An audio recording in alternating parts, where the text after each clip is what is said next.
Very good evening, dear parents, and to all my lovely children who may be listening now. It's so nice to get back to talking to you. Though sometimes I wish that I was, and every time I wish that you were right in front of me and I was talking to you directly. It seemed just yesterday that we were all in school and suddenly every morning we get back to our laptops and our devices. But that's what they say that a change can bring.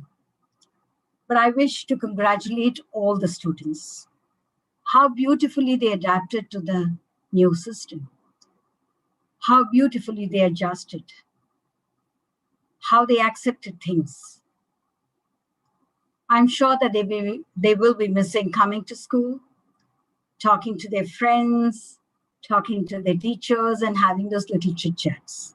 Because after all, they come to school for that. They come to meet up with their friends, have fun, and play up and go. But suddenly, all of that seems to almost come to a nil. Though, of course, I do see children coming down nowadays, either for cycling or, even playing a game with their masks on. So perhaps we never imagined a time we would be wearing masks and moving around. And yes, the time has come. And maybe there for quite a while. So first of all, thank you, dear parents, for supporting us.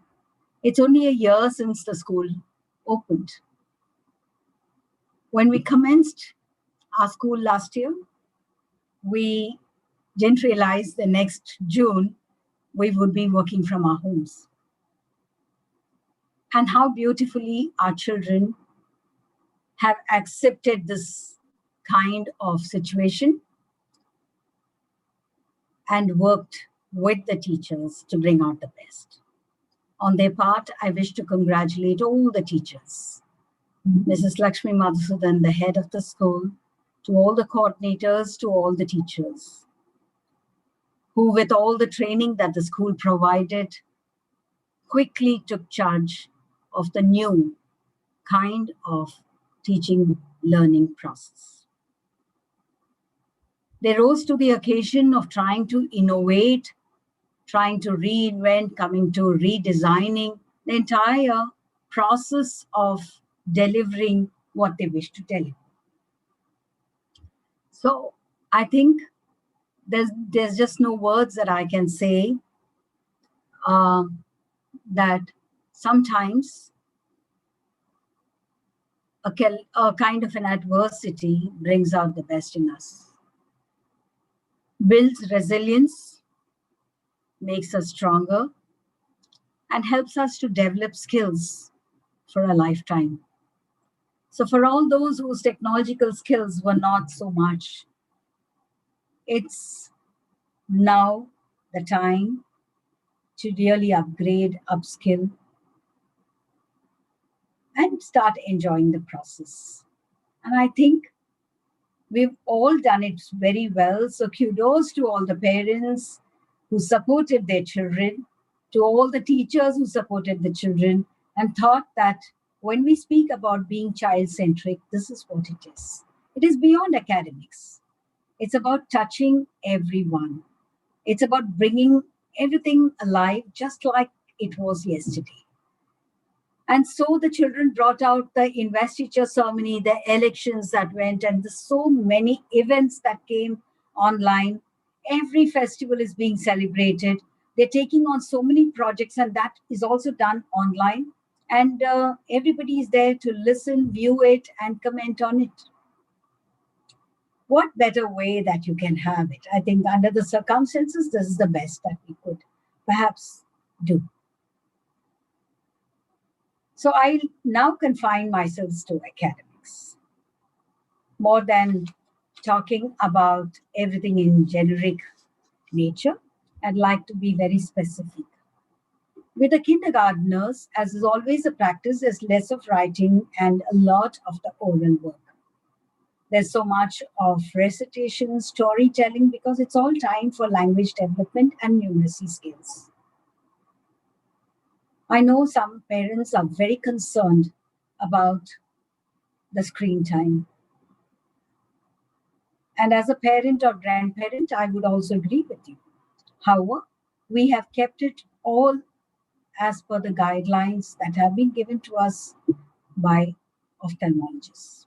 We try to keep as much as less as possible with least interferences in one's life. And that's the reason why when we thought about the online program, we ensured that if a family is having only one device, how can we adjust so that the parent is not inconvenienced to buy one device or to lend a device? We have tried to reach out to every parent who has said that they don't have a device by the way of pulling systems with whatever they could or adjusting with what they had. Apart from that, as teachers, what we really thought was that children should experience the best. The best should come to them. They must have the same kind of experiences that they should have had they been in school. And so, from germination of plants to everything, they just did all these projects with the same kind of enthusiasm. And I see the enthusiasm of the children so much. I also see it's a way of kind of individualized learning system because every teacher knows every child. There are some children who may play up, but at the same time, they're children. That's why they do so. So we need to explain to them. So experiments and projects like growing plants using vegetative propagation method, doing Warli art and projecting the theme of unity in diversity, the Jamboard activities that the students would have had, the kind of science projects that they have, making use of natural colors coming from vegetables, flowers, and fruits, the presentation of respiratory system and how it and all of that. Then, of course, the chemical changes experiment that they did in grade 6, I think, was very good. And that was coming out of day-to-day materials, something that's coming from the from home itself. Then some lectures on sustainable farming by experts in the field, which children are getting exposed to. And of course, making water fountain was another activity. I think grade 7 did it and they really loved it because the concept of pressure came up over there. And just a minute activity with being able to express themselves in just 1 minute. So that was another activity that students really enjoyed. The older students of standard 8 did have the recipes that they did using microgreen. And of course, Maharashtra, the constituencies, the members of the parliament, the members of the legislative assembly, origami, rangoli competitions that they had, debates and elocutions that they had. All of that, I'm sure, was very, very interesting. Of course, my heart goes out to Standard 8, especially because they've come from different schools and they must have been looking forward to a new school and a new kind of a culture in the school. And they have to confine themselves to the culture as being given through the virtual system. So that's what it has been. But I must admit that every child came out very beautifully. There were times that we did have problems of internet connectivity. There were problems of sometimes not having the right kind of devices. There were so many of these kind of problems that we all faced. But each one of you, be it teachers, be it students, be it parents, took it very well as a way of life and was able to overcome that anxiety and come about bringing it across to children so well. So I wish to really, really say this is one skill that we could never do as a life skill in a class. And therefore, it comes to them in real life situation. And they will learn to be stronger. But at the same time, sometimes we are noticing that when there are projects that children are given, parents, if they are also working from home, tend to help a lot. Even for assignments on Google Forms, there's help sometimes coming in, which I think should be avoided at all. Let children be on their own. It's all about owners of learning being on the children. When we are doing a test, we know very well the Google form is available to them, and therefore their notes are available to them. The book is available to them.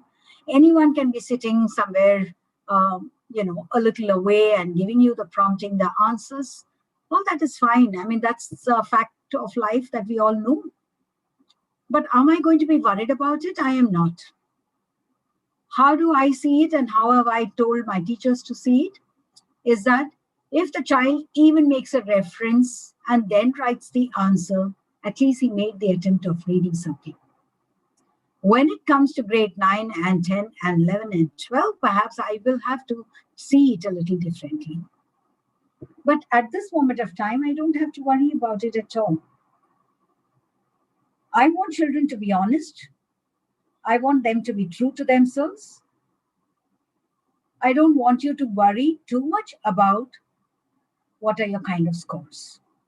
If you notice, we are not even giving you a first term mark sheets by the way of your report card, general report card. Why we are not doing that is because we don't want to create an artificial element of competition. This kind of competition would not be fair to everyone. Yet, we want you to do well.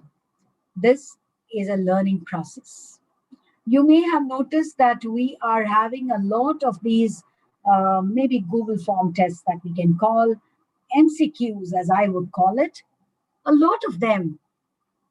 Why are we having that? And perhaps sometimes you may feel that they are quite frequent as well. But why are we having that?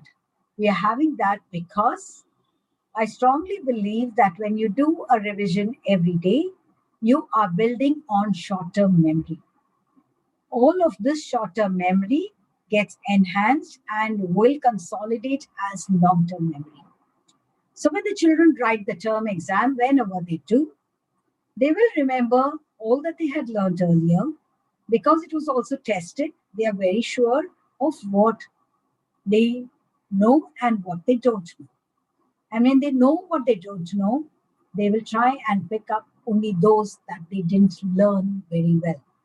This is going to really help students to do well in a term examination. So if you're going to ask me this question as to when do you think schools will reopen, my answer is I still don't know. Though the lockdown has been lifted, we don't know when schools will reopen, and even if it does, maybe for the older children first. But when I'm saying reopen, I'm talking about it physically. School is already functional. I know all of you had a lot of problems having Saturday a working day. This Saturday anyway is a holiday for you. And the Saturdays after that will also be a holiday. However, so we're going to have a 5-day week. However, there would be that Saturday periods adjusted during the 5 days of the working days. Because we need to catch up with the number of hours that we need to do a particular subject. The second that I'd like to say is that Saturdays could be also days when there are events, there are competitions, or there may be activity day, all of which will be compulsory for all the students. Saturday could also be a test day, which of course all of these will be announced at least a week in advance so you can plan out your activities. And let me tell you, I don't think we are now going to go out on a holiday outside knowing that the situation is not completely clear. So I think we are trying to do the best. So you may have wondered, why did we make it a 6 days week, especially for grade 5 upwards? And my answer was so that we are all comfortable with the kind of curriculum delivery that we are having. Two is that the students need to get used to the new normal that's happening. And anyway, since the children are at home and it was the lockdown period, it's important for us to engage the children. And so this was very, very important for us. So I'll give you a little brief idea of how the academics is currently. And I'm talking more from the point of view of examinations for grades 5 to 8 first, and then I'll come downwards. So standard 5 has 50 marks of offline and 50 marks of online. So what are online tests? They could be MCQ tests. They could even be subjective tests. So 50 marks right now, we are giving them all MCQs and through Google Forms only. That's because these children are very small. They've just come in from a 4th standard where they did not write an examination per se. They only written short appraisals. So for them to get used to this idea was very, very important. 20 marks we have allotted for project work. So all the projects put together. So it may not be just one project. It can be 2-3 projects. We expect children to do the projects by themselves. Parents, please do not do even the research for them, because we're teaching them how to research, how to scan the reading material, how to sieve the information that they want, and how to present the information that they have to present. We will try and give them projects that are not downloadable, but at the same time, coming out with your own creativity, judgments, and reflective nature is what we are looking at. We have 20 marks of assignments. They could be a written assignment that you write, scan, and upload. It could be assignments of different kinds. This is what we have done so far. And 10 marks of orals, the tests based on videos. So a video is played and tests based on that. Something, quizzes on Kahoot, all of that put together, you will get 10 marks. Now you may wonder, when I've written 5 Kahoot quizzes, why am I getting it out of, say, maybe 4 marks? My answer is that by the law of averages, students will do well. When students do well, they'll start feeling good within themselves. There will be an urge to read more and to study better and get into a little competitive edge, a very healthy competitive edge over their own previous records is what I would want, but children will have it over other children. But I would say, just do 5%, 10% better than what you did last time. That's more than enough. In grade 6, again, it's 50 plus 50, and that's going to make it 100, and this is offline and online. So again, 50 marks of MCQs and 20 marks of projects and 20 marks of assignments and audio, oral as well as video-based tests. I would suggest even audio-based tests for children. And one of the reasons is that audio-based tests will help children improve listening skills. So giving them such kind of tests is also going to be helpful. In standard 7, again, we have 50 plus 50 again, where 40 marks is for the MCQs, and we have 20 marks of written test. They write and they upload. There are parents who have written to me that they may tend to forget how to write well, or their handwriting may not be good. That's a kind of practice that every child must do at home. Keep writing every day. And I would advise all children from grade 1 upwards. You're capable of writing. Even if you write 2 lines, it's good. But children from grade 4 upwards can write neatly 7 to 8 lines. And you can, what kind of essays do you write? You can write about anything under the sun, anything that made you very happy that day? 3 things that made you happy, 3 things that you didn't like very much and didn't appreciate. It could be, for example, if you read my diary, it would be something like, oh, today I did this, I did that, I did this, and the teacher praised me and all that. And the students applauded me for all the work that I did. It can be that, or that I finally went down to cycle by myself. Okay, so that could be a happy day. And you could have, but 2 things saying, I was called back for cycling after half an hour because mom said that you cannot be down beyond half an hour. And the second thing was, it was very irritating for me to wear a mask and then cover myself all up and then go down. So that could be your reflections.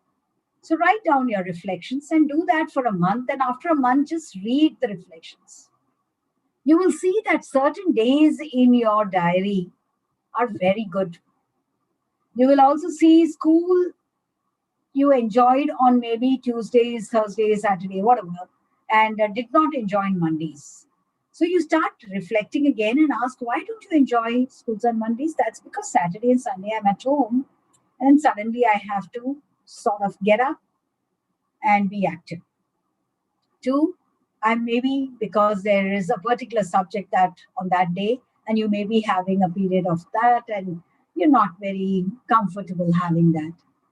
Or it could be that Mondays there is an assignment day in school, and therefore, and you haven't completed your assignment. As always, you're doing it in the last minute on a Sunday evening, late in the night, making your poor parents say, oh, so sad, so much of homework. But the homework would have been given a week ago. You would not have touched it.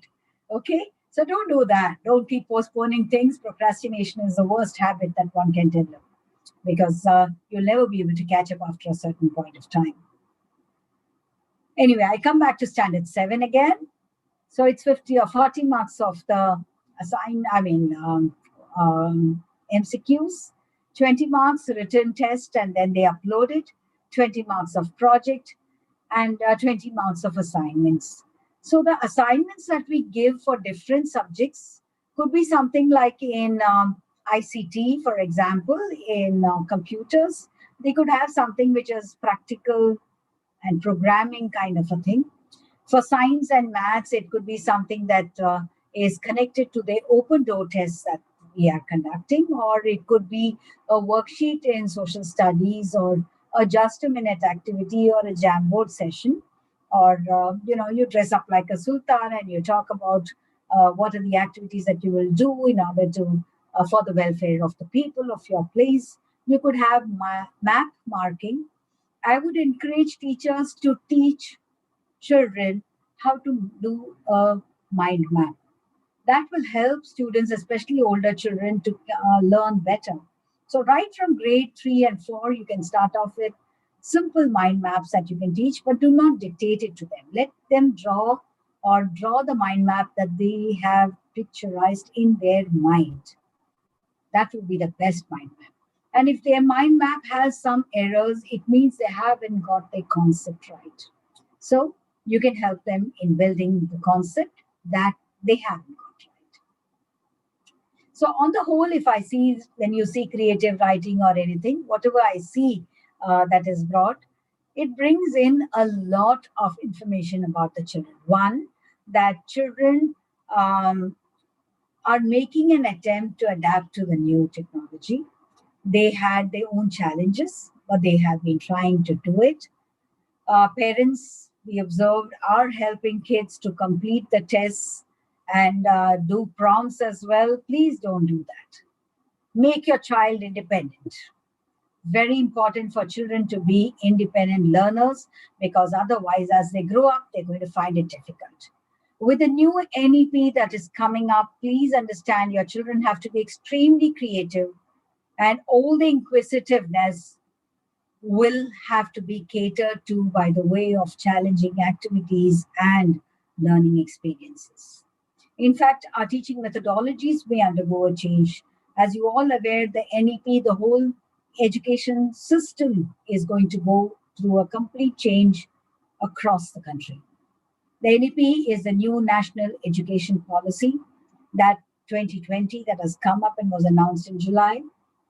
I'll be talking about that on Sunday, this Sunday, between 11 and 11:45. You can log in and you will understand what I'm talking about. And that has direct connection to the kind of teaching, learning, and projects that our children will have. And a bit of that will come in right in the second term. There's a lot of network issues that we notice. Sometimes, of course, children switch off their videos because they want to save um, whatever they can. But sometimes we notice that they do it deliberately. There are children also who are up to some games. They can be putting on their systems and not be paying attention. So those are things that parents will have to take care at home. And sometimes the school had to call up parents to make them understand that the assignments is far overdue and children have not submitted. And we've also noticed one more thing, that children don't log in on time. So when a time or period is given to them, we have 15 minutes gap between the periods.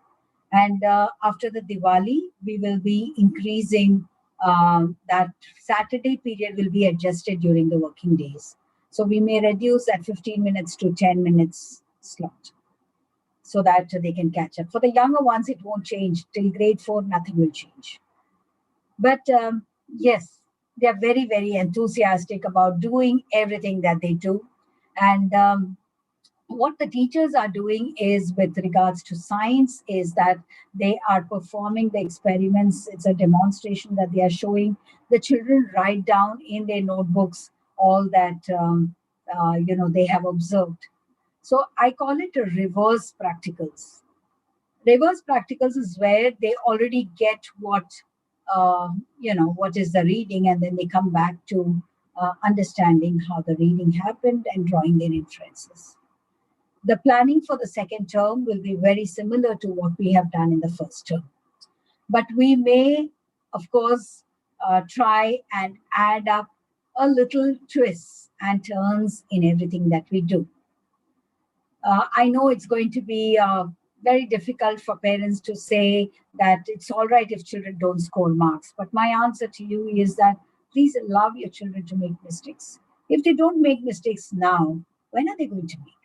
If they don't tell us now that they haven't understood this concept, when are they going to tell us? So we are also noticing that is, when the children are attempting a paper and they're not getting the answers, they want the teachers to give them the answers or dictate it. We've never had this policy of dictating answers to children, because we want children to understand the concept and write the answers themselves. This will make them independent learners. More than anything else, whatever may be the twists and turns in a paper, they will be able to write it. I remember speaking to you all in the beginning of the year, and this is what I said, that this gives the onus of learning, completely leaves it on the child. Allow your child to learn by himself at his or her pace. Because there is nobody who is less intelligent than the other. Everyone is born intelligent. Some need a little more time to understand something. And this is the best part of time that you can make for individualized learning. I've already given instructions to all my teachers that if there is a student who says that I have a doubt, if we can club such students together and or they are lagging behind, call them over in the afternoon for an hour and see if you can push the idea of the conceptual understanding better for a child. Maybe he needed one more explanation. So that's what we are planning for our children for this academic year. And your question that you may ask me is, what are we going to be having as a clear idea about school reopening? My answer to you is that whenever the school reopens, the school will take all precautions, and all students and parents will have to abide by all the restrictions that may come in, from the mask to social distancing. We may even operate in bubbles, bubbles of maybe 15 or 20 at the most. So what does a bubble do? a bubble with a group of children coming literally from the same area or whatever, close by areas, put them together, and they are in the class together. So it will be half a class. So you may not get your entire class at the same time. So timings also will be very different. Now, this bubble moves together. So that means they'll have their recess time at the same time. They'll have their long recess at the same time. So the bio break will be at the same time. So that if there is, and this is what we have observed in a bubble, what happens is that if someone coughs or has a cold, then, we just keep all those, that particular bubble away for some time. And they can take precautions at home. Till then, we continue with online. So that's what schools do, especially abroad, because that's the only way we can keep things going. All the same, we have drawn out a huge chart of action that needs to be taken. Yes, there are plans A, B, C, D in place, but we will wait for the government instructions and guidelines that come, and we'll be abiding by that. So we will wait till we get a complete green signal. On any account, let me understand that we will all be waiting for our students to be comfortable coming to school, and for parents to allow their children to come to school. Everything else is optional, voluntary. I'm sure that the children are looking forward to the sports. Yes, we won't be having major events in the school. We will not be having that because we cannot bring in the audience together. So we won't be having the sports day. Yes, we won't. But I'm certain that we'll find out ways of entertaining ourselves. And the children will be even more creative in bringing out the best. On the whole, I would like to assure parents that you do not have to worry about their academics.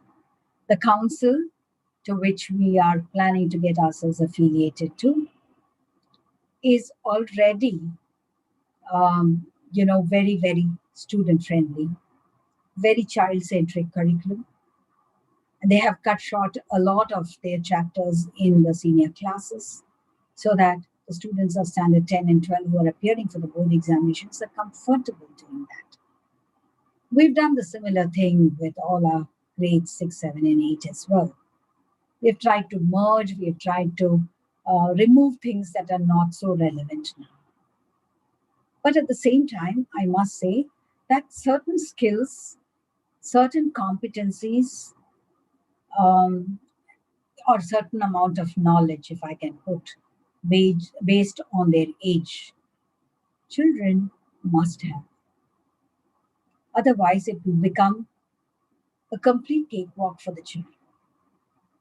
And when children are not given challenges, they would not be able to take on more learning.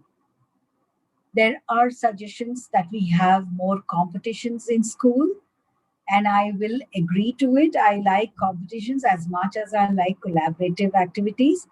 But my answer to this would be that we will be, you still have 6 months more to go.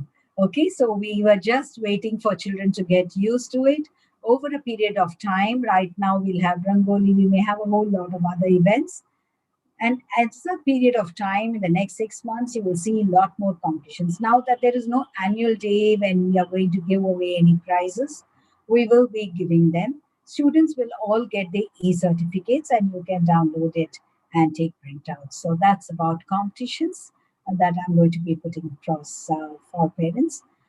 Same way with activities also, with sports activities also, we are going to be uploading some YouTube videos done by our teachers, and you can easily do them so that when you do them, you will get, you'll practice it more and you will get a lot more active. Okay, we cannot do them in the class because the teacher will not be able to observe everybody doing it, and putting the camera on and then jumping would be very difficult for the teacher to manage. More so that parents who are working from home may also get disturbed. So that's the reason why we don't do it. So I'm sure that the children will enjoy all of this, but we must help children develop good language skills. We are noticing that children are yet not so comfortable speaking in English. While language is no barrier, and I'm not the one who says speak the British or the American English the way they speak, because that's not our native language. So I am proud to be an Indian and proud to be speaking the way I speak, or and I would want children to speak. But when you speak any language, forget only English. Whichever language you speak, I would encourage children to speak the language correctly, grammatically correct, and the right kind of words. You cannot use slangs while you talk. When you're talking with your friend, it's a different thing. But even then, it's bad language. So use language effectively, because when the more you speak it correctly, the better you will write better. When you write better, then perhaps you can think in terms of more creative pursuits that you can pursue over a period of time. So that's why you should speak the language correctly. Similarly, when you are right now at home, make sure that you speak in your mother tongue, and that too correctly, so that everyone in the house is involved and everyone knows what the family culture is. And when you come to school, you learn the school culture. They're two different things, but you must know it. You must know what happens at home. Get involved in activities of the home. Now you can do simple activities like where there's no cutting required or the gas or the fire involved in it. Making sandwiches is something you can. Your mom would have made the chutney, spreading it over, keeping the cucumber slices, making a lovely vegetable sandwich is in your the same. You can do it the way you want it, and perhaps you will make it better. So I would advise children to take on such activities. Grow plants, ensure that you are watering it every day, ensure all the dried leaves are removed by you every day. Do that activity. Learn a skill, art, craft, music. For all those whom we keep saying that, oh no, we are, increasing the screen time. My answer to this is very simple, and I'm talking very practically. If we are able to keep our children away from TV time and watching the IPL match where there's no spectator, it's better. If we are not able to do that, if we are not able to keep them away from such things, then there's no point in speaking about screen time. If we are able to keep them away from all that, then they are actually having minimum screen time. And the rest of the time in the afternoons can be spent on activities like reading, writing, art, or music, or some skill that they are learning. That's very, very important. But if we say screen time all the time, and then they are watching all the cartoons, all the movies, then there's just no point. Then it's all right wherever it is. We need to draw the line. But at the same time, this is a time that everything is coming only through the virtual world. So we may have to accept that reality at the same time. But do encourage your children to read a lot. And books are available plenty. Yes, again, nowadays books are available online only. So even that is to be read at that time.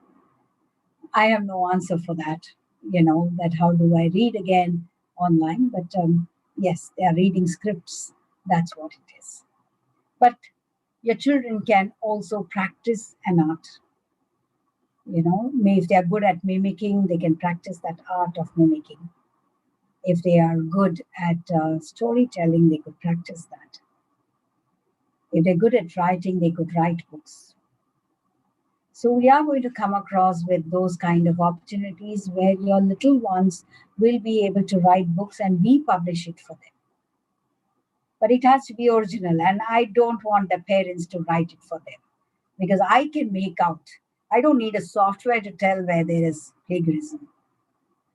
I just have a brain software and a heart software that tells me this child has written it over himself and this child has not. So that's the software I will use. I think I'm very proud to know every child of mine, and I own them up so much.